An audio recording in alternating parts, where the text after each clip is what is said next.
This is Derek Moneyberg, and I love money. And if you do too, you're going to want to watch this video. I sat down with David Meltzer in a studio recently, and he invited me on his podcast. We made a beautiful podcast. This is the video that goes with the podcast. If you love money, you want more prosperity in your life, watch till the end. Do yourself a favor. Today we're going to do a bit of an unorthodox video. I have a special guest today that I'd like to introduce to you. You may already know of. It's David Meltzer. David's been very successful in several areas. You made money in real estate. You made money in a lot of entertainment, large scale. One of the quite famous for your entertainment business and some of the things that you've done in that niche. And I appreciate you spending some time. I appreciate you taking the time to share a couple of tidbits with the audience of some of your entrepreneurial adventures and some wisdom that you might share of how they could do better in some of their entrepreneurial aspirations.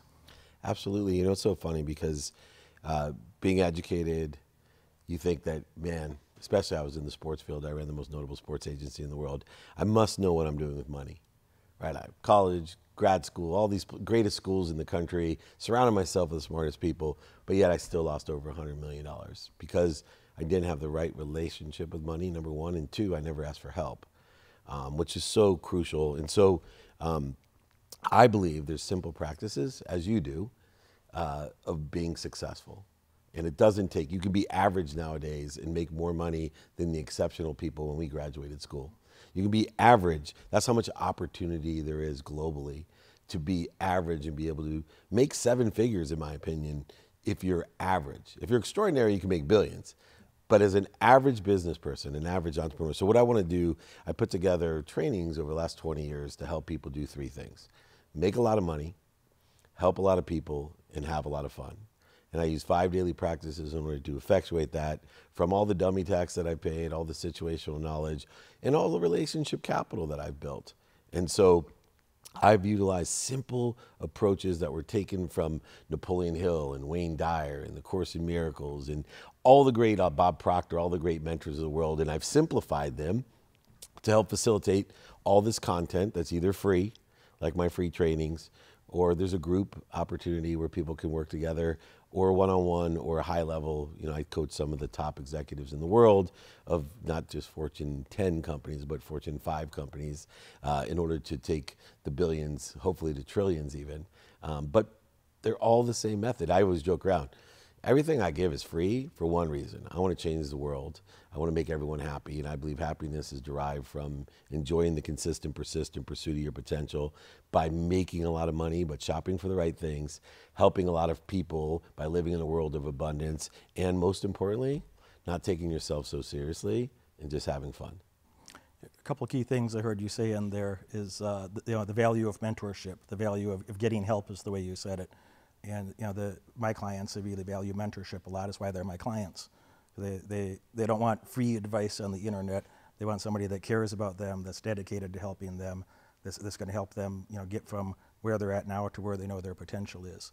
Another thing you mentioned is the dummy tax. Elaborate on that. What is how does it feel to pay the dummy tax when one fails to get a mentor? What does this dummy tax consist of, and how does that make one feel? Well, people always ask me how I lost over $100 million, and I told them very simply, I didn't ask for help. And so I had to, because I didn't ask for help, I had to learn the lessons myself. I had to fail myself, setbacks, all of the different things that happened. But each time that I had a setback, a failure, a mistake, I tried to find the light, the love, or the lesson in it. And by doing so, I paid some dummy tax. And what I would try to do is allow people not to have to pay the dummy tax. You got to pay enough taxes living in America anyway, right? Especially in California, state, federal, sales. There's a bunch of luxury taxes. There's tons of taxes. But the most expensive tax, I can save you, and so can you, right? We can save you the dummy tax. Now, I will tell you one more thing. Mentorship, coaching, and teaching are three separate things. And some people do all three, right? A coach is someone that's going to bring the best out of you, motivate you, find your inner soul. They may not know the best ways to do things, but they'll get you to do your best. A mentor is someone like you who has the situational knowledge, paid the dummy tax, and is capable of giving the best of themselves so that you succeed. And then a teacher is someone that can explain it all, right? A teacher is someone, it's not what they say, it's what you hear. They're capable of teaching you how to do it as well. And some combination, everyone, the top ones in the world can do all three. But I suggest that people make sure that they have a coach, a mentor, and a teacher in their lives, someone who sits in the situation they want to be in, to get directions on how to get there without having to pay the dummy tax. You know, I spent 9 years in universities to try to avoid some of the dummy tax. You know, I'm a high school dropout. I dropped out of high school, not very good at taking orders. Very good at getting my ass out of bed and working hard all day. But if you're working hard on the wrong things, you really make things worse. Right. So I paid that form of dummy taxes. You know, sometimes not having good coaches, having good mentors. Sometimes you're working really hard and you're going in the wrong direction and you're literally making things worse. So I had real coaches, mentors, teachers in real life. 9 years in university. Went, University of Chicago for graduate school. You know, the mentors I had there, the mentors I had growing up with were a lot of negative role models, if you will, that they give you a lot of clear examples of things not to do because you saw the disastrous outcomes some of those people had. And, you know, later in life, you know, I had a lot of very fantastic, you know, best in world entrepreneurial mentors. I had, you know, Nobel Prize winning professors, you know, 2 of them. And the shortcuts that you learn, or the wisdoms, the things they tell you, and also sometimes the things they omit or choose not to focus on, it really helps provide a lot of clarity to someone that, you know, my biggest regret in life is not getting help even earlier in some of the areas that I set for a goal.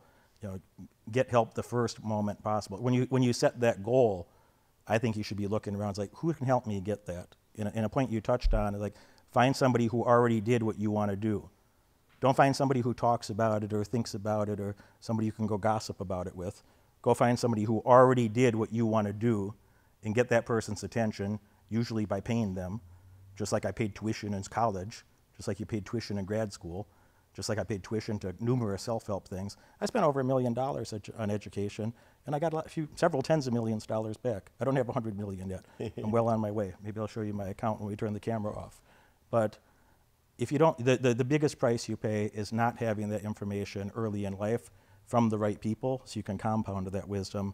And you know, I find that's the best path to big gains and real long-term success. What are your thoughts on that?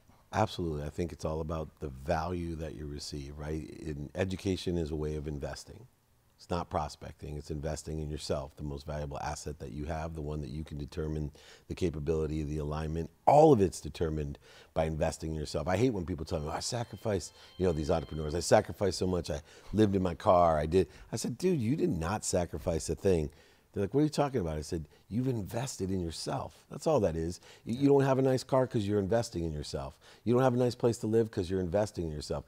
When I started out of law school, right, completely broke, $100,000 in debt, graduating law school, taking a risk in 1992 in the internet, and I got a per diem from a big company, and it was $25 a day.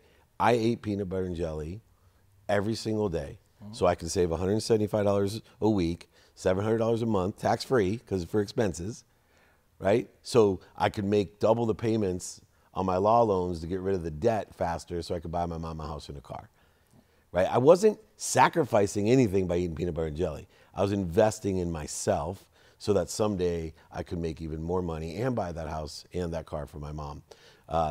One last question, my friend. You know, we always have the 520 rule here. A little unorthodox. Any last questions for me? You know, I think one thing we could elaborate on a bit is a philosophy that you and I both share. I've heard you talk about in the past. Is, you know, you could work a lot harder than someone. You could work more hours than them. So you could have you can outperform someone else. You might have twice the education, twice the work ethic, and work twice the hours, and you should have roughly 8x the income from your performance that week. You know, with no operational improvements, you'd be at 8x. And I hear these people, they say, oh, I don't have time, or oh, I work full time. No, they didn't make it a priority, you know. So anything that I wanted to do in life, when I was young, I quit my last job when I was 19. But at my last job, you know, I had a thought in my head, and I got several promotions because of this thought, is that it's not my job to do my job, it's my job to do my supervisor's job while learning the job of the person one level above them.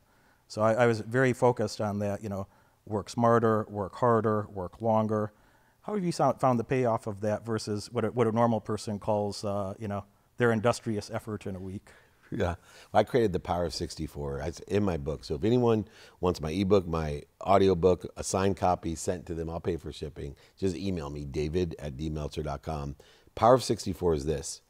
double the amount of productivity that you have, meaning the hours that you're productive. So you can stay the exact same, but if you're focusing on productive hours, and on average, if possible, someone's 8 hours productive, imagine what you could do if you were 16 hours productive, 7 days a week, right? Because I don't believe in work. I believe in activity I get paid for, activity I don't. I give meaning to everything I see. So thinking of something as work is a negative thought.